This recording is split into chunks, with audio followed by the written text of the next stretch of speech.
தனம் அடுத்த வர எபிசோடில் பார்த்தீங்க அப்படின்னா தனத்தோட பர்த்டே அன்னைக்கு கதிர் பார்த்தீங்கன்னா தனத்துக்கு பிடிச்ச மாதிரி 27 டிஷ்ஷஸ் செய்யணும். அவங்களுக்கு 27வது பிறந்தநாள் அப்படிங்கிறனால 27 டிஷ்ஷஸை செஞ்சு அசத்தணும்னு சொல்லிட்டு முடிவு பண்ணி வீட்டிலேயே செய்கிறாங்க.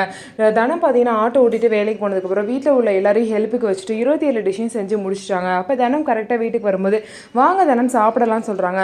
ஆனால் தனம் எனக்கு டயர்டாக இருக்குது, நான் போய் படுக்கிறேன் அப்படின்னு சொல்லும் போது ரொம்பவே சோகமாயிட்டாங்க கதிர். அதுக்கப்புறம் ருக்மணி அம்மா தான் தனத்துக்கிட்ட நீ அப்புறம் போகலாம், நீ வா, உனக்காக கதிர் என்னென்ன செஞ்சுருக்காருன்னு பாருன்னு சொல்லிட்டு அந்த இலையை ஓப்பன் பண்ணும்போது தெரியுது 27 டிஷ் வெரைட்டியாக செஞ்சு வச்சுருக்காரு. இதை பார்த்தோன்னா தனம் ரொம்பவே சர்ப்ரைஸ் ஆகிட்டாங்க. அதுக்கப்புறம் உட்காந்து சாப்பிட்டு சூப்பராக இருக்குங்க பிரியாணி அப்படின்னு சொல்லிட்டு கதிருக்கு ஊட்டி விட்டு சந்தோஷப்படுறாங்க. இதெல்லாம் பார்த்த கதிர் ரொம்பவே சந்தோஷப்படுறாரு. நம்ம தனம் நமக்கு செஞ்சதெல்லாம் உங்களுக்கு ரொம்ப பிடிச்சிருக்கு அப்படின்னு சொல்லிட்டு ரொம்பவே சந்தோஷப்படுறாங்க. இவ்வளோ தூரம் பண்ண கதிர் அவரோட லவ் தனத்துக்கிட்ட சொல்லி 2 பேருமே வாழ்க்கையில் சேருவாங்களா அப்படின்னு சொல்லிட்டு பார்க்கலாம். ஸோ நம்ம வீடியோ உங்களுக்கு பிடிச்சிருந்தா நம்ம வீடியோவை லைக் பண்ணிக்கோங்க, மறக்காமல் நம்மளோட சேனலை சப்ஸ்கிரைப் பண்ணிட்டு பாருங்கள்.